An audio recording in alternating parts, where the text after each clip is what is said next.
Hello and welcome to hour number 2 of the morning after, live here on this Friday on Sports Grid, Sirius XM, channel 159, all across the Sports Grid network as well. I am Ben Stevens. Plenty to get to in hour number 2 to set up your weekend of preseason football. One game last night to start week number 2 in Seattle. The Bears taking it to the Seahawks, winning 27-11 outright as a 3.5-point underdog. 3 more games on this Friday evening, 8 on Saturday, 3 on a football Sunday, even a Monday night affair as well. But it's also the hunt for October in Major League Baseball. And earlier this week, we saw a change at the top of the American League odds board. It was no longer the New York Yankees as the favorites to win the AL pennant, and it makes sense. The Pinstripes have lost 12 of their last 15 games. It's the Astros, now booked as the favorites to win the American League. And they could see why yesterday in their offensive display against the White Sox. 21-5, the final score for the Stros over Chicago yesterday. 25 hits in total for Houston in scoring 21 runs. And the Astros take the final 2 games of this set in Chicago against the White Sox. So Houston now has a 3.5 game advantage over the Yankees for that best overall record in the American League, because it's not only trying to grab a postseason spot right now, it's that playoff positioning. Who's going to have home field advantage throughout the entirety of October, maybe even into early November? For a long time, it seemed like the path to the American League pennant would go through the Bronx. Now it might be down by the way of Texas. The Astros, 77-43. They have won 7 of their last 10. And the favorites in the American League pennant market, plus 155, the number there, but even 10 cents of movement in the Stros' favor on this Friday morning. Plus 145 is that live number now for the American League pennant on the FanDuel Sportsbook. The Yankees are 73-46. A loss yesterday, 9-2 at home against the Blue Jays. Again, the Yankees' 12th loss in their last 15 games, their 7th loss in their last 10, and the Pinstripes are just 9-18 since the All-Star break. The Yankees had the best record in the Bigs entering that Midsummer Classic in Los Angeles, 64-28. That is no longer the case. It's the Astros with the best record in the American League. And the Yankees now nearly $2, 2-1, but plus 195 to win the American League pennant right now with the second best price. It was a big acquisition, it seemed, for the Pinstripes at that trade deadline to get Frankie Montas, add him to the rotation, bolster up that starting staff for Aaron Boone. But Frankie Montas yesterday allowing 6 earned against the Blue Jays, 5 scored in the top of the second, capped by a Vladdy Jr. 3-run bomb inside Yankee Stadium. Frankie Montas now in his 3 starts as a member of the New York Yankees, giving up a combined 14 earned runs, and that was his first start in New York yesterday. So the Astros go from taking on the White Sox with another team now in an interleague affair, the Atlanta Braves, who are also playing really, really good baseball at this moment. The Braves coming off a series victory over the Mets at home. Atlanta taking 3 of that 4-game set earlier this week. Now only 3.5 back of the Mets for that first place spot in the National League East. And they remain in Atlanta today for a good one against the Houston Astros. Lance McCullers Jr. making his second start of this season for the Stros, booked as the road underdogs, plus 108. Kyle Wright getting the start for Atlanta. They are minus 126 live right now as the home favorites on FanDuel. Quickly, we welcome in our Sports Grid Radio audience here. The second hour of TMA live on this Friday, Sirius XM, channel 159. All of our terrestrial radio affiliates now in the fold as well. I am Ben Stevens. A big interleague matchup this weekend in Atlanta between the Braves and the Astros. Now, Atlanta trying to carve even more into that lead. The Mets still hold by 3.5 games in the National League East against a really good side, the best team in the AL in Houston.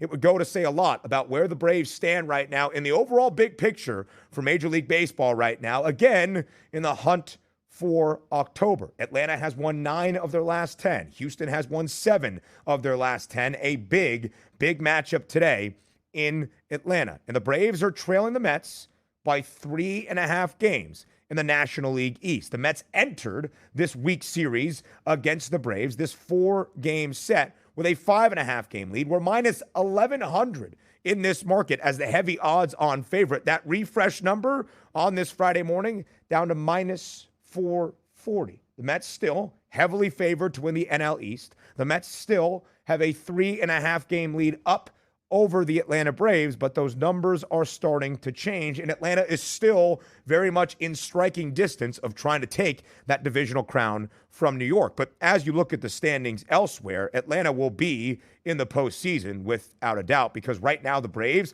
for that top spot in the National League wild card, a 7.5-game lead over the Padres, who own the third and final spot, with the Phillies also out of the National League East in that second wild card spot. The Phillies now host the Mets in Philadelphia this weekend, a good pitching matchup on this Friday as well in the city of brotherly love. Aaron Nola gets the start for the home team in the Phils, and on the other side for New York, it is Chris Bassett following Jacob deGrom last night. Plenty around Major League Baseball to keep an eye on this weekend. That American League Central race that we talked about in hour number one. The Guardians holding on to the top spot, a 1-game lead over the Twins, 2.5 in front of the White Sox.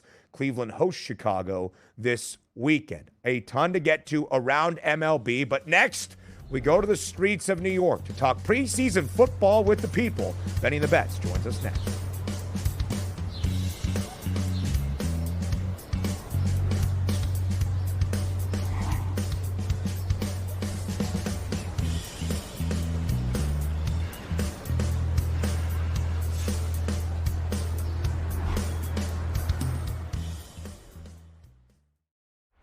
If you want to pick like a pro, you need to be in the know.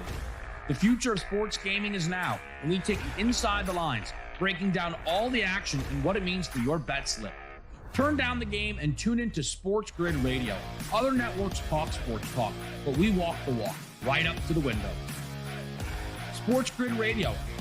Listen free on the Sports Grid Radio app, iHeart, or TuneIn, or catch us on SiriusXM Sports Grid Channel 159. Maurice Allen, 2015-2016 European Long Drive Tour Champion, 2017 World Number 1. Me personally, I keep my game face on me all the time. Especially coming out of the bunker, leaving the range, or even leaving the course. What's your story?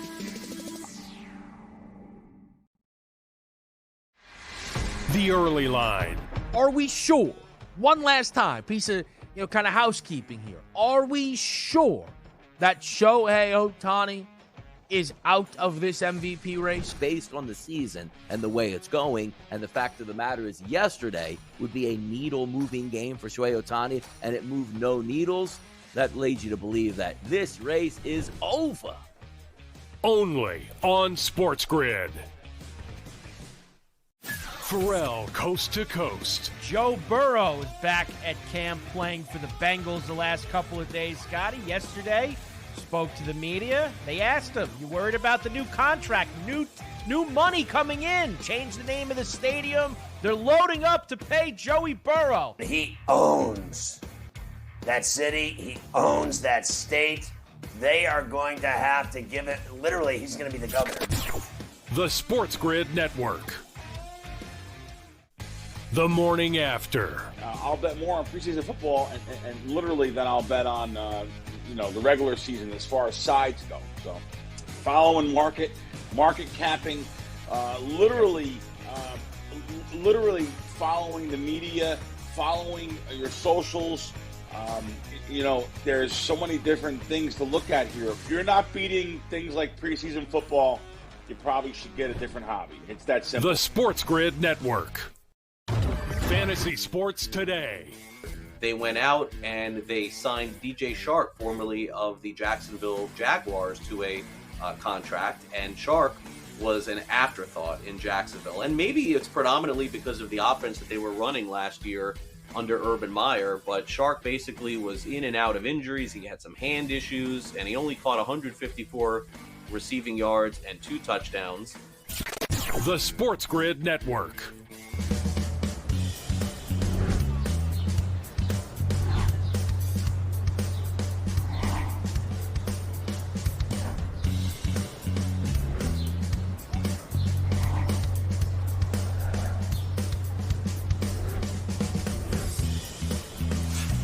Back right here on the morning after, live on this Friday on Sports Grid. It's a football Friday. Week 2 of the NFL preseason started last night in Seattle. The Bears win by 16 points, 27-11, outright as a 3.5-point underdog, and a total of 39.5 stays under. We're talking football, and preseason football is, in fact, football. That's at least how I feel. I wonder how our executive producer here on Sports Grid in the mornings, Alex Fasano, feels about that statement, because Fasano is also our field producer for Benny and the Bets, speaking with the people of New York City, getting a pulse of Manhattan for how people feel about preseason football. Fasano, do you enjoy the preseason? Ben, I love all kinds of football. I mean, I'm doing some graphics, for the nice little CFT preview show we got cooking up in the background. Always a good time there. So football is on the brain. Football Friday, like you said. We're excited, but I don't know. I don't think the people of New York have been bitten by the football bug as you and myself have so far. I don't think quite yet, but hopefully very, very soon. Fasano, you look good in that host chair in Studio 34 in Manhattan. I'm in New Jersey today. You're holding it down for us in the Big Apple. If you ever want to just take over and host the morning after on top of your executive producer responsibilities, you let me know. I could take a day off and just watch football all day. Oh, yeah, I'm sure that'd be lovely for you. But, just keeping the seat warm here in Studio 34. A little quiet down there in the pit of misery. But, hey, all the boys at Bellworks, Bellworks always a good time when the boys are there. So I'll be there next. A little feisty time, but always a good time with the boys. I'll try to be there next time for sure. But you know what, Ben? Enough about us in these host chairs. Let's get into the real meat of this segment.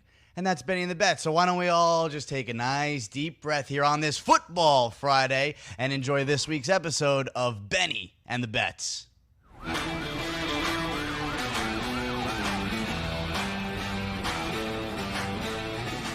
Football is oh so close. It's week number 2 of the NFL preseason.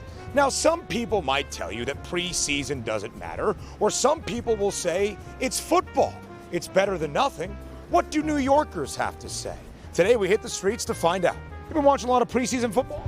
No. How come? Sorry. No. Enjoy, guys. It's great seeing you. Great to see him, too. No. How come? I'm not into sports. Gosh, no. How come? I don't watch football. No. That was a hard no. No, I have not been. Sad. I'm not really into sports. Not into sports at all? No. Good luck to them, though. Oh, thank you so much. Oh, watch out. Whew. Be careful on the streets of New York. Soccer, you'd call it. Yes, soccer. I'm English, so... Jeffrey. No, don't, Jeffrey. Don't come back, Jeffrey. No, not much. How come? Because it doesn't count, man. It's well said. Been watching a lot of preseason football? Yes. You have? Yes. Yeah, what's up? Have you been watching preseason football? Yeah. Which game's been your favorite so far? Well, I watched the Raiders-Jaguars game. It's not terrible. It's better than no football. I mean, to keep it as simple as that. No, I don't. How come? I'll start now. I'll start watching it now. Because of this show? That's for you, yep. We're good. Thanks, man. Appreciate it, though. Thank you. What are you most excited about for this season? Tough question. That's a tough question. Probably the rookie class coming in. Yeah. Just seeing the guys get active on the field, I would say. I don't know. There's nothing better than just seeing good competition. Who do you think has the best shot of winning a Super Bowl this year? I'm going to rock with Tom, say Tampa Bay. Tampa Bay. I go with who wins. I'm a front runner. No, I'm just playing. Are you? I'm a Giants fan. So not a front runner. Not a front runner. Not a front at all. Well, got to go with my hometown Jets, That's who I ride with. I'm an Eagles fan personally. Go Birds. So, yeah, 2016 was a big year for us. What about 2022? I think it's going to be our best year yet. Buffalo. Buffalo Bills are the Super Bowl favorites. Yes. The pass, here it is. Oh, he dropped it. It's preseason for everybody. I'm working hard. Are you? Yeah, but I still got an arm. You do? Yeah, you want to test me? Let's see it.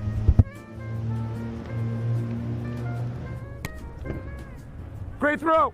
You guys want to run a play? Us three right here, the streets of New York? Run a play. Watch, ready? Say, hike. Play fake. Keep the pizza in your hand, turn around. Ball, touchdown. Hike.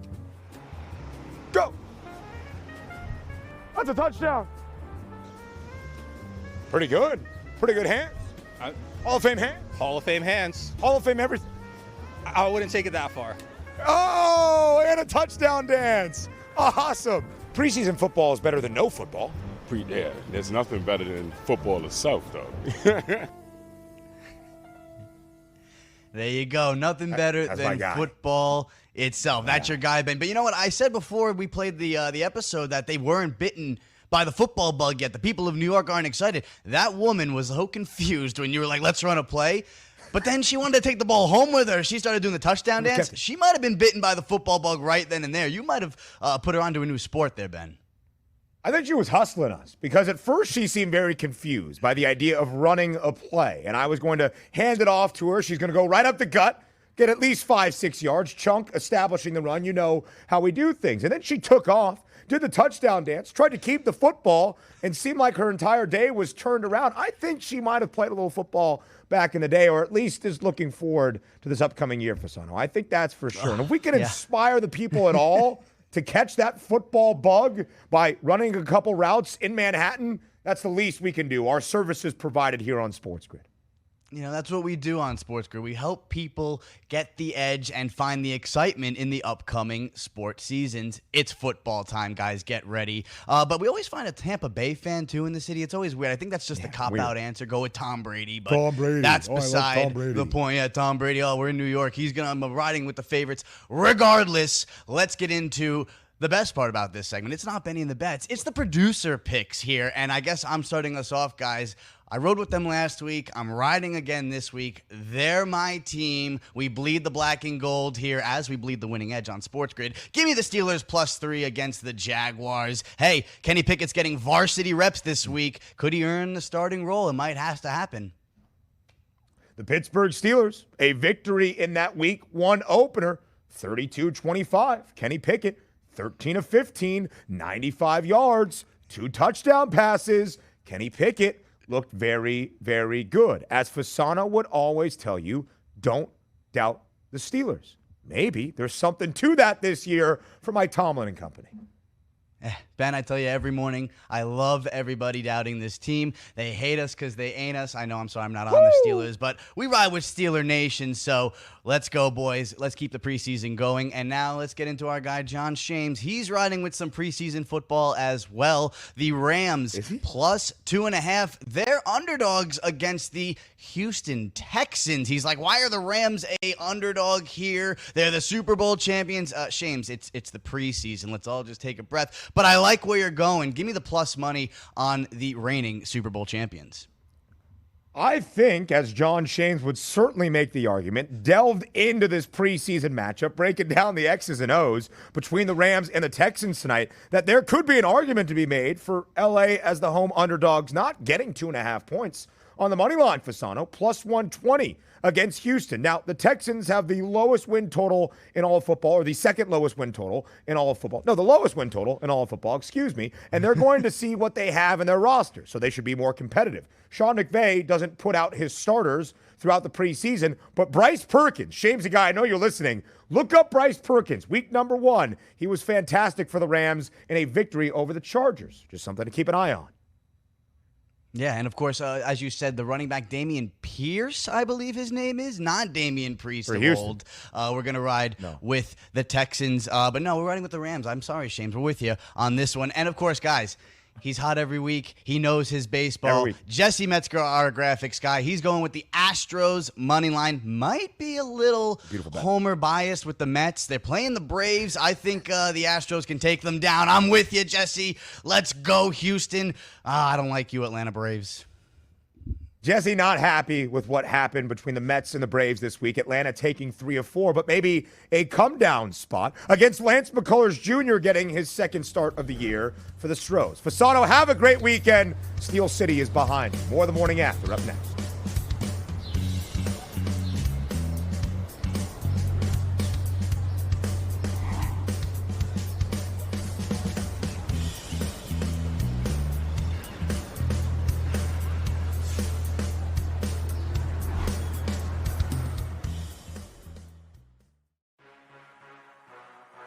Sports Grid, your 24/7 sports wagering network. They play less games. The early line. Take a look at the top 4 seeds here in the Big Ten. They're going to play less. Rodgers and the morning after. we saw movement in the marketplace like Fantasy sports today. Cleveland Cavaliers are a little thin as well. Newswire. Minus 160 favorite on the money line today for Arizona. Pharrell coast to PBG, coast. that's where they win cups. They win Stanley Cups over there. Give me the Game Penguins. time Kind decisions. of bizarre when you consider everybody is out for the Warriors. In-game live all access. I like Vandy against Bama. I think Vandy can win the game, take it 4.5. In-game live, prime time. The PGA champion. In-game live, overtime. All done before the final bet. Get the winning edge. Only on Sports Grid. The Bostonian versus the Book. Extra innings, they covered the run line. Yes, Over and the run line. Yes, they did. So do I like the Ghost Runner in that situation? Sure. I like the Ghost Runner, yes. It gives me a chance to cover run lines when I Like the shouldn't be Ghost covered. Runner more than Connecticut? No, I like Connecticut more than the Ghost Runner. Oh, what after Yeah. that tirade? The Bostonian versus the Book. Pharrell coast to coast. Racking up numbers. We're going with the home run props for both the Jays and the Yankees tonight. So why not get them both to score a ton of runs, Scotty? Yankees and the Jays, both to score 4 or more runs tonight at plus 210. Maybe the Yankee bats are awake after the Donaldson walk-off grand slam last night. I think so. Barrios, 5.6. Montas gives up 3.5, 4 runs a game. The Sports Grid Network. Sports professor Rick Horrow into the $1.3 trillion business of sports with your daily numbers game. Well, a cautionary tale for those owners and sports executives who want to do the Bryce Harper contracts, the multi-year deals, the Soto contracts, including the Padres. Fernando Tatis, an 80-game suspension for Clostebol under the player agreement. No dispute. Everybody's disappointed. Apparently no appeal, although I have to see. Wiping out not only a large part of this season for him, but a significant part of the early part of next season as well. And the bottom line is, guilty or innocent, people always at the front office level run the risk of this kind of event. It's not a permanent injury, but it is a character flaw or a character mar. And for those who have signed long-term, multi-expensive contracts, again, a cautionary tale.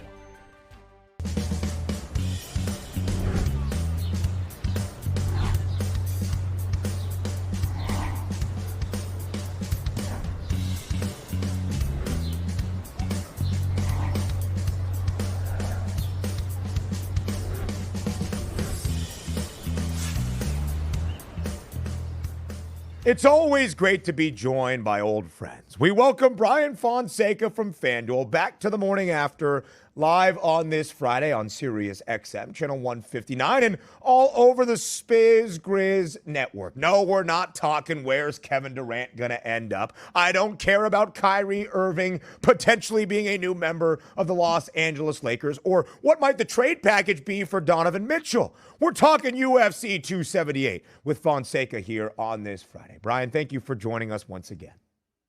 It's important to note that for people who don't know, I'm a boxing, MMA, and basketball guy. Other sports too as well. But like, if people are used to hearing me here on the NBA stuff, like, no, I UFC and boxing, that's really where my passions are, as you can see every Saturday on my Twitter feed.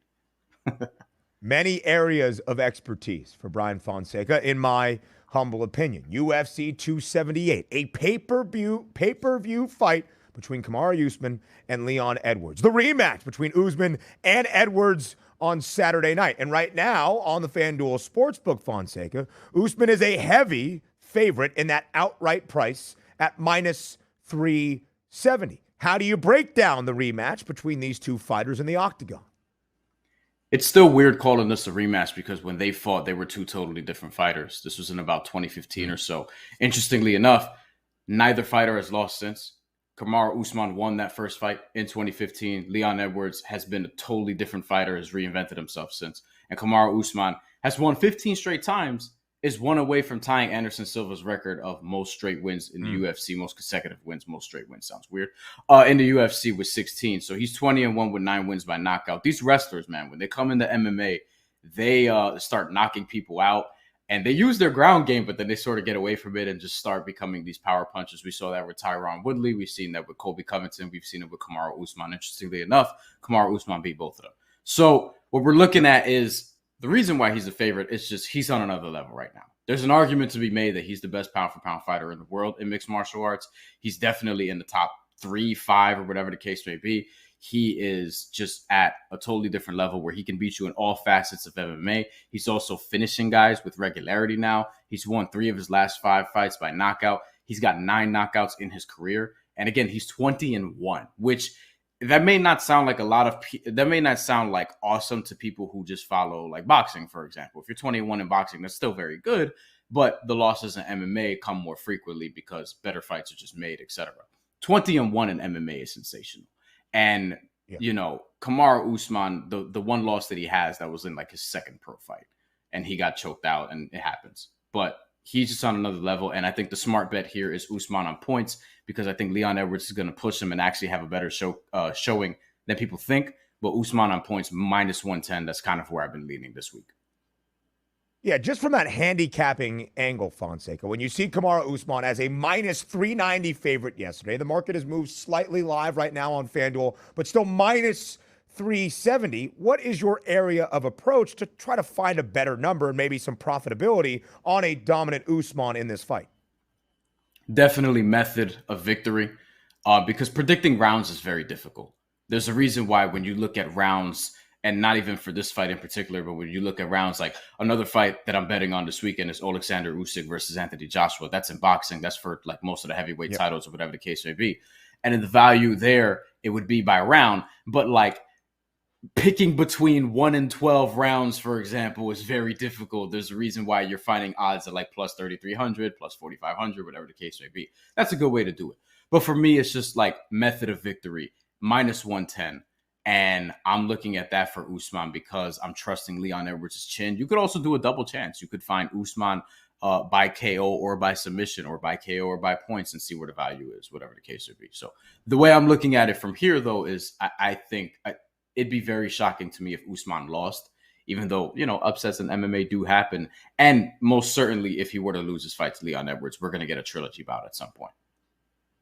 So when you look at those points, though, still shaved to a minus money number at minus 110, is the expectation that if Usman wins by points, that it goes the distance? Can you correlate those two things in a single thought? Yeah, exactly. Like if he's going to be what Kamaru Usman has been, then, you know, Leon Edwards, well, he might get knocked out. But like, yeah, he should win this fight in, you know, clear fashion or whatever the case may be. But yeah, I'm going to trust Leon Edwards to take its distance here and be able to survive. You know, his chin will be tested because Kamaru Usman's gotten so much better on the feet. They're both, again, very different fighters from where they were several years ago. So yeah, no, it should be very fun. It is crazy to call it a rematch when the first rendition of this happened nearly 7 years ago. But that's what we have for the headliner of UFC 278 this weekend. Where else on that main card, Fonseca, gets your attention? Yeah, so there are a couple other big fights, and one in particular that's the co-feature. Luke Rockhold made some noise with some fighter pay comments that I encourage people to check out. That was very interesting. But he's going to be fighting Paulo Costa, and Paulo Costa is a former contender for the UFC middleweight championship, lost to Israel Adesanya, and then ended up losing to Marvin Vettori in his last fight. And he's one of these guys where it's like, and Ben, you've seen this. There are some people in just certain sports where they're really rising at a high level, and then all of a sudden it's like, wait, did they plateau before they were supposed to reach their prime, their peak years, and then that was it? We've seen this with quarterbacks. We've seen this with different point guards, whatever the case may be, centers, etc. And Paulo Costa is sort of in this weird in-between phase where it's like, you were 13-0, and you can't really afford to go 13-3, especially against Luke Rockhold, and that'll be weird. But the value on the FanDuel Sportsbook, at least with this fight, is Paulo Costa by KO because Luke Rockhold is 16-5, and all 5 of his losses are by knockout. And he's lost back-to-back times by knockout versus Jan Blachowicz versus Yoel Romero. Yoel Romero, who Paulo Costa beat. And it should sound very simple, but it's like if Luke Rockhold's going to win this fight, don't engage on the feet. Actually try to take down Paulo Costa and try to make this, because his jiu-jitsu is very, very good. But, you know, I feel like at some point, like, you can try to do that. And if Paulo Costa's takedown defense is good, solid enough during the fight, and he could just catch you, like, that might be what happens. Because once your jaw goes and that connective tissue starts adding up, whatever the case may be, like Luke Rockhold, man, like 5 losses, all by knockout. Like, this happens. This happens in combat sports a lot, where you get knocked out once and then all of your losses start like piling up and they're by knockout. This happened to, you know, Vivian Harris, who was a world champion boxer at one point and then just kept getting knocked out. So, yeah, I think with Luke Rockhold, he's probably going to get stopped. But Paulo Costa by knockout is minus 160 right now. I'm hoping that even, you know, moves a little bit more towards better value, but that would be the smart bet, at least at this point, for that fight. Costa right now is the favorite, pretty substantially so, in that outright number just to win the fight on FanDuel at minus 390. Luke Rockhold, the underdog, at plus 280. Let's go to the most competitive fight, or at least the expectation on the main card from the odds right now. Duvalishvili, if I pronounce that correctly, versus Jose Aldo. Right now, it is Duvalishvili. I'm probably butchering that name, and I do apologize to anybody out there, as a slight minus 146 favorite in that outright number against Aldo. How do you preview this bout, Fonseca, which, at least based by the odds, doesn't have anybody that's too heavily favored at the moment?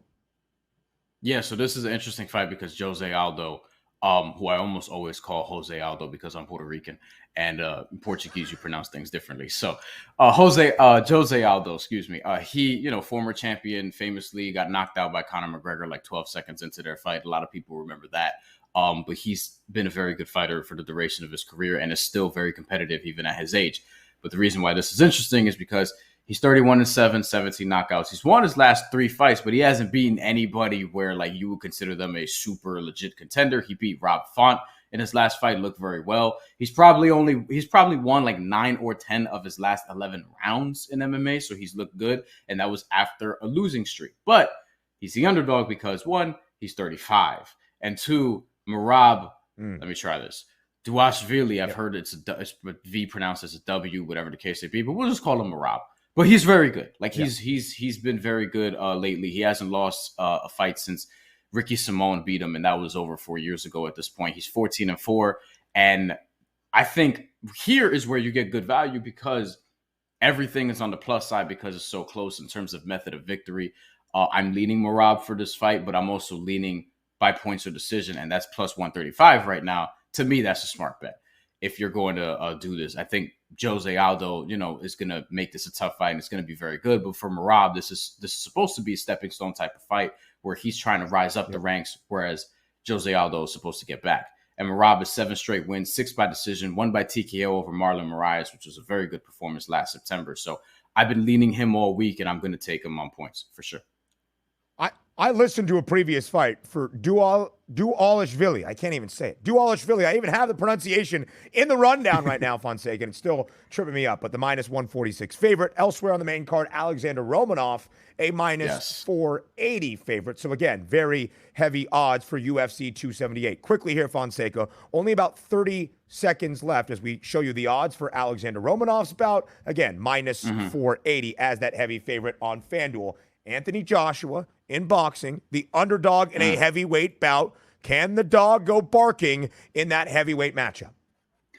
If you've seen Alexander Usyk at that press conference, I'm not betting against that dude. That dude was in Ukraine fighting, like on the floor, like actually out there, gun in hand, protecting his country, and he's back to defend his heavyweight titles. I'm not rolling with Anthony Joshua here. I'm taking Alexander Usyk, and I'm really contemplating Alexander Usyk by knockout. I also think that there's a prop bet that you can get for plus 1,100 or so. Alexander Usyk to get knocked down and then come back up and knock out Anthony Joshua. I've been looking at that as well. So we'll see what happens. UFC and boxing, Fonseca. We always appreciate your time. More TMA up next.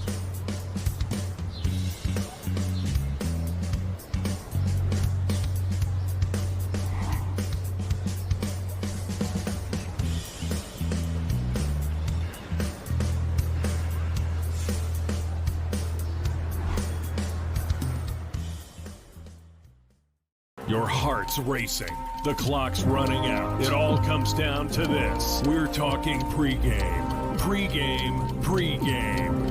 Get locked in with Game Time Decisions. Your hosts, Gabe Morency and Cam Stewart, will get you ready for game time. Everything you need to know before a game goes off the board, with the bet slips to back it up.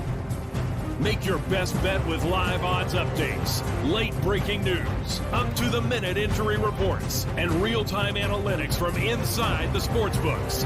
All the odds, all the action, from sports wagering insiders and industry pros like Donnie Rightside, Gam Lou, Cousin Sal, the Pro Football Doc, Dr. David Chow, and more. Get the winning edge every weekday afternoon from 6 to 7 p.m. Eastern, 3 to 4 Pacific. It's Game Time Decisions. Only on Sports Grid. You might be the next daily fantasy millionaire. No matter what you watch or where you play, learn from the world's best DFS players. Lineup building tools, expert projections, and advanced stats change the way you play the game. Dominate the competition. DailyRoto.com, the player's choice. The Bostonian versus the Book. How relevant is season-long fantasy now? Like, do you hear people talking about season-long fantasy, or is it just because we're in Vegas, we're in the bubble, and we never hear about it? It's mentioned, but it used to be the thing. Right. It's not the thing anymore. And for you guys that are in fantasy and stuff, it's just the reality. Again, it's not personal. It's not as important as it was. I loved it. The Bostonian versus the Book. Pharrell, coast to coast. Racking up numbers. We're going with the home run props for both the Jays and the Yankees tonight. So why not get them both to score a ton of runs, Scotty? Yankees and the Jays, both to score 4 or more runs tonight at plus 210. Maybe the Yankee bats are awake after the Donaldson walk-off grand slam last night. I think so. Barrios, 5.6. Montas gives up 3.5, 4 runs a game. The Sports Grid Network. Fantasy Sports Today. To show you how thin tight end is, TJ Hawkinson with these numbers, 583 is the 7th overall tight end being drafted. He's going to be with Dalton Schultz. All right, Dalton Schultz, Hawkinson, Goddard. Might put Zach Ertz in this tier as well. He was really good when he came over to Arizona last year. He's in that tier. But still, he's a good, solid tight end. If you don't want to spend a second, third round pick on the guys I just mentioned, the top tier. The Sports Grid Network.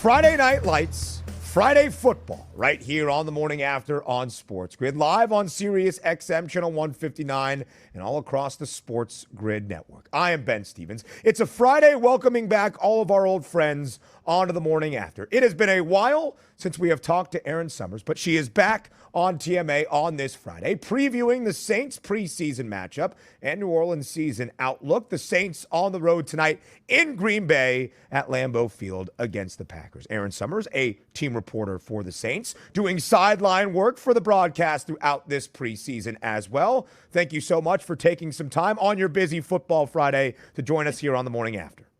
Hey, happy to be here. It's been great being in Green Bay all week. The weather's been a nice change from a little Louisiana heat that we were getting all of training camp so far. So yeah, no complaints here. Erin normally joining us from New Orleans, but is live on location in Green Bay, Wisconsin. My next question then, Erin, is twofold. Have you had any cheese curds and have you rode any bikes into the practice facilities near Lambeau? I have had cheese curds. That was the first thing we did when we got here. And they actually did bring Dennis Allen some cheese curds during a press conference because he said he didn't even know what one was. So that happened this week. I have not taken any of the bikes.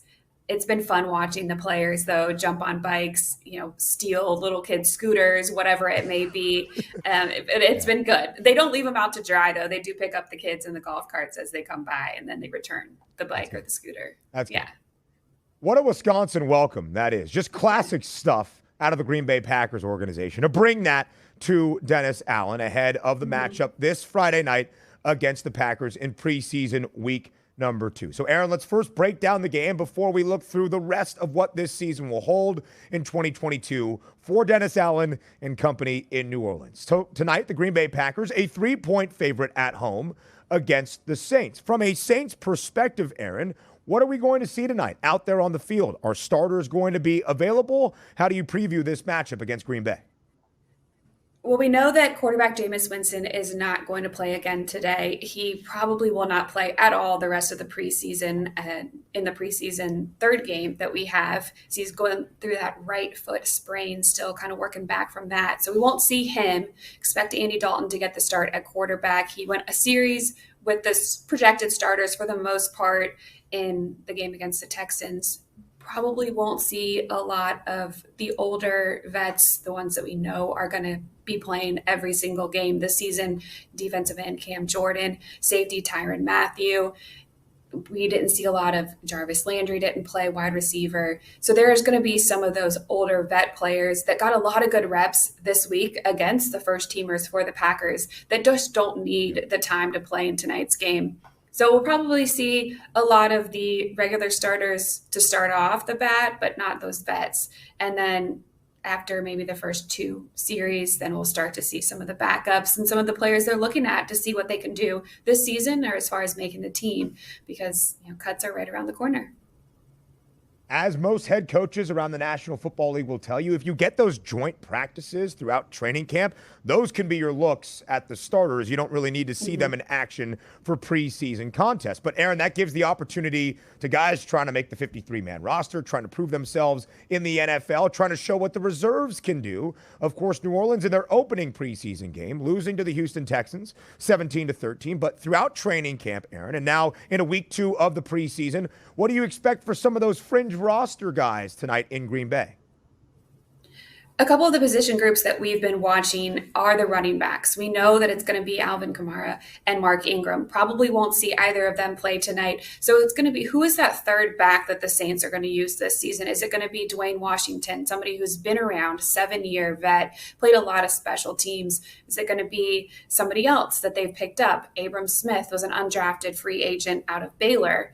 So we'll see. It's been fun watching some of them get some opportunities. Tony Jones Jr. has been another one that got a lot of carries in that first game against the Texans.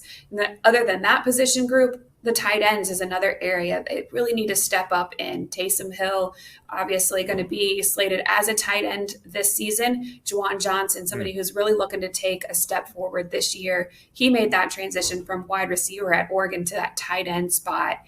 It's been fun watching. There's this guy, Lucas Kroll, you're going to see immediately because he's almost 7 feet tall out there, but he's definitely been a key target for Ian Book out here during practices this week.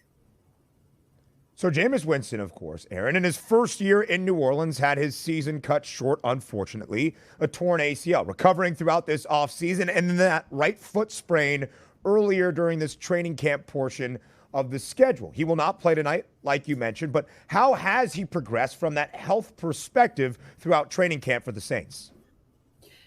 He was looking really good in terms of the knee injury, the ACL, the MCL, and his ability to move on the field. He was in full team reps. He worked his way back into 7 and 11 full team reps throughout the first couple weeks of training camp, and then he did have that setback with the right foot. It was 2 Mondays ago that he suffered that injury, left practice early, missed all of last week, spent the weekend in New Orleans getting treatment, didn't make the trip to Houston, and then got back on the field a little bit this week.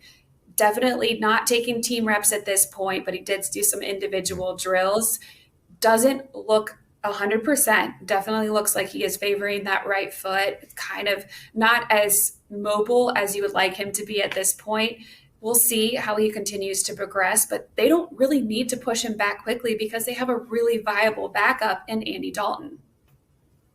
It's a great point as well, and Andy Dalton played a decent amount in week 1 of the preseason for New Orleans. When it comes to health on the offensive side of the football for the Saints, of course, a question entering 2022 is star wide receiver Michael Thomas. Erin, from what you have seen throughout training camp, how does Michael Thomas look entering 2022?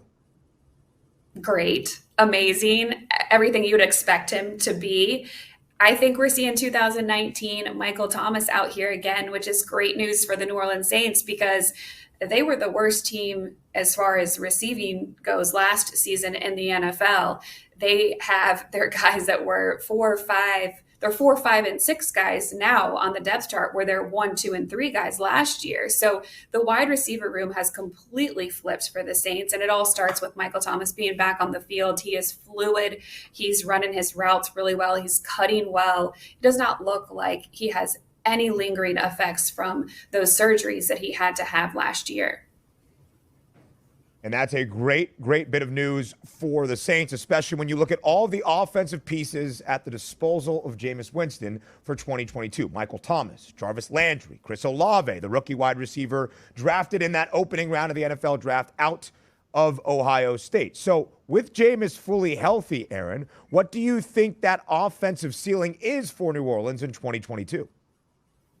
Well, if you ask the team, the defense will still say they don't care how good the offense is. They want to be the side of the ball that wins every game for the Saints. They want to be better than the offense. However, I think everybody would like to see the offense take a few steps forward from what they were able to do last year. They have the pieces, the weapons are there.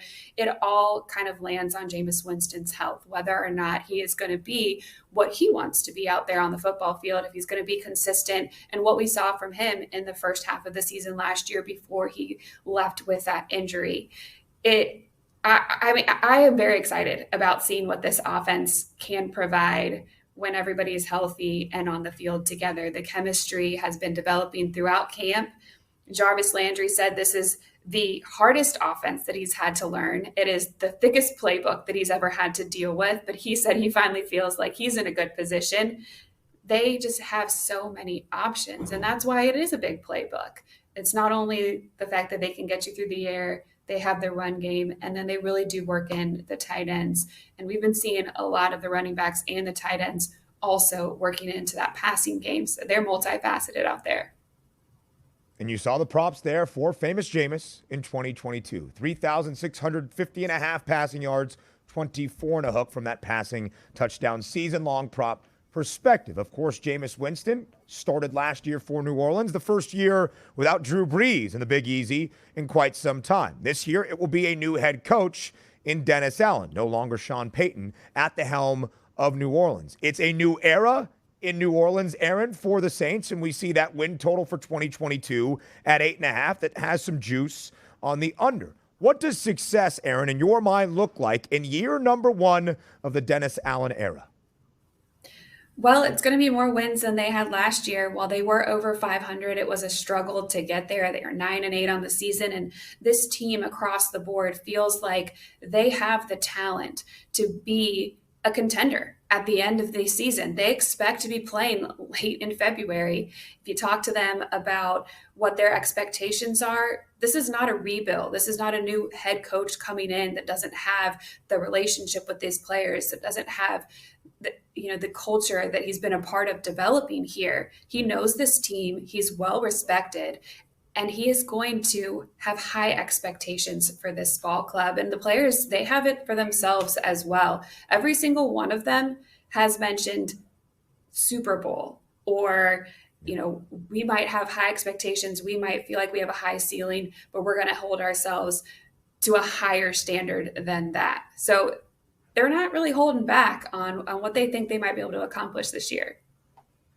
Right now, New Orleans plus 118 in terms of making the postseason, tied for the 8th best odds in the NFC, which, based just solely on those numbers, Erin, in the new NFL playoff format, would keep New Orleans on the outside looking in at a wild card spot. But do you believe the Saints can be a postseason team this upcoming season? This is something that I've brought up a lot throughout the past couple weeks. Every time there's a national reporter, media that come in, I ask, why are you guys not talking about the Saints? Because I'm watching them out here playing and they look really good. This defense is one of the best in the NFL. The weapons that they added on the offensive side of the ball, and everybody has said it's because we don't know about the health of Jameis Winston. It's what it all comes down to. Quarterback is a big player in a team. That's where everything starts and finishes, really. And so that's the caveat there. That's why they're not getting the national reporters, even though Bart Scott did get us yesterday. He did say we are a sleeper Super Bowl contender here. So I do appreciate him. But that's been the one thing that people just aren't sure of is the health of Jameis Winston. Erin, I hope you would add me to that list. One of my favorite win total overs of this offseason in the NFL for 2022 is New Orleans going over 8.5. I hope I can join Bart Scott in that love for the Saints right now. And I think there's value on Dennis Allen. He's 25-1 right now to win NFL Coach of the Year. That's way down the board on the FanDuel Sportsbook. You need to make the playoffs to win Coach of the Year in the NFL. I think the Saints have a good shot of doing that. And Erin, when you look at that culture perspective quickly here, only a couple of seconds left in this break, how has Dennis Allen kept that consistency? Of course, was the defensive coordinator under Sean Payton for the past 6 years for the Saints. Well, he said that he's asked a little bit more of his team this offseason. He's asked them to come in to more practices, but he said if you can show the players why they need to be there, the value that they get out of that, then they'll show up. And it's because they care about each other. They really want to help each other succeed. It's not individuals out there playing. They have a very strong love for each other, and they all want to play hard for Dennis Allen in his first year as the head coach. Erin Summers will be on the sidelines at Lambeau Field tonight for the Saints' Week 2 preseason game against the Packers. Erin, thank you so much for your time. We round out the show up next.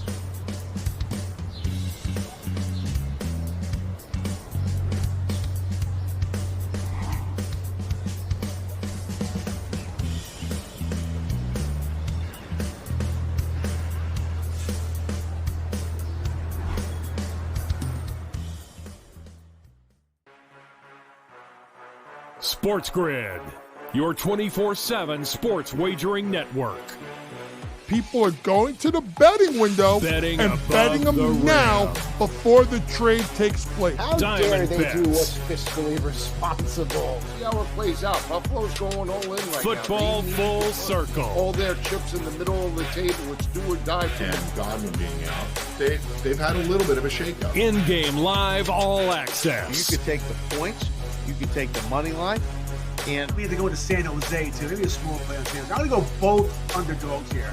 I don't want to hear it anymore. Wow. In-game Phillies live. here, Prime over minus time. 128. We do have to lay up a little bit of wood here, Donnie, but I think against Patrick Corbin. But boy, you want to give me 8.5 points with a desperate team facing Get elimination. the winning edge. Only on Sports Grid, your 24/7 sports wagering network.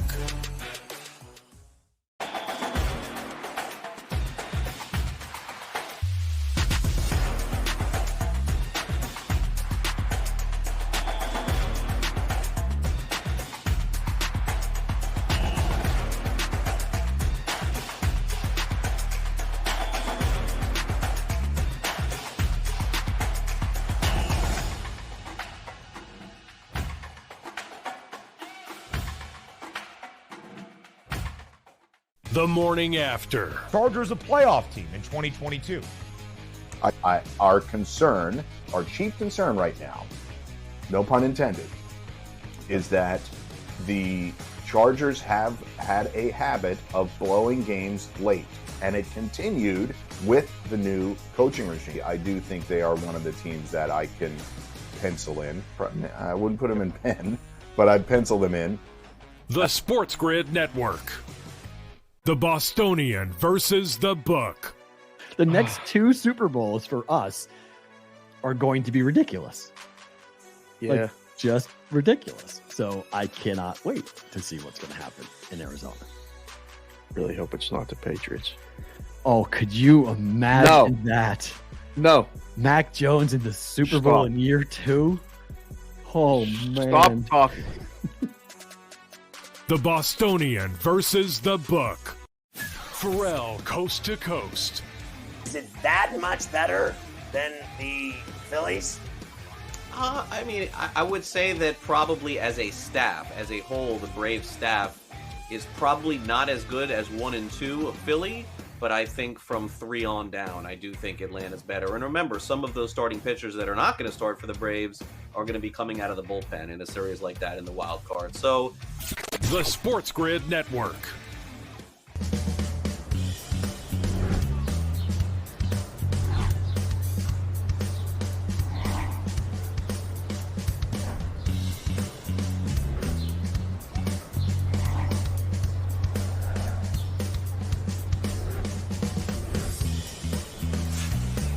Closing out this Friday show, our 2 hours together here, our week together, live on the morning after on Sports Grid. Sirius XM, channel 159, the home for Sports Grid Radio on Sirius XM, all across the Spiz Grizz network.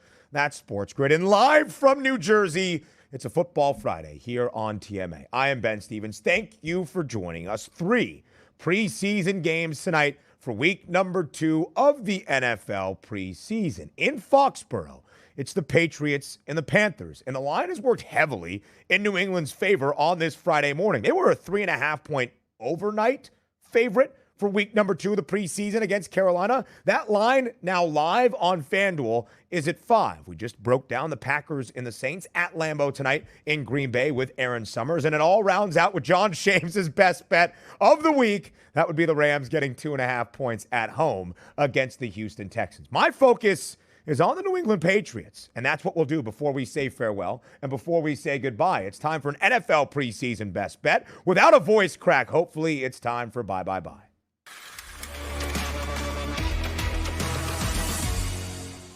So for preseason football, more odds become available later on in the day. Last week, for the Ravens preseason contest against the Titans, later in the afternoon, you got that team total on Baltimore. Other ways to attack instead of a total or a spread. Again, the Patriots, a 5-point favorite with a total of 40 tonight against the Panthers. We can do our own math. We can estimate a projected team total for New England. If it's around 21.5, 22 or 22 and a hook, I like the over for the Pats. Here's why. 2 reasons. Mac Jones expected to get some run tonight and to start for the Patriots against the Panthers. And although New England lost last week against the Giants in their preseason debut, they still scored 21 points. And last year in the preseason, New England was a perfect 3-0, scoring at least 22 points in all 3 of those games. Patriots, team total over, estimated around 22.5 tonight. A Football Friday has now come to a close,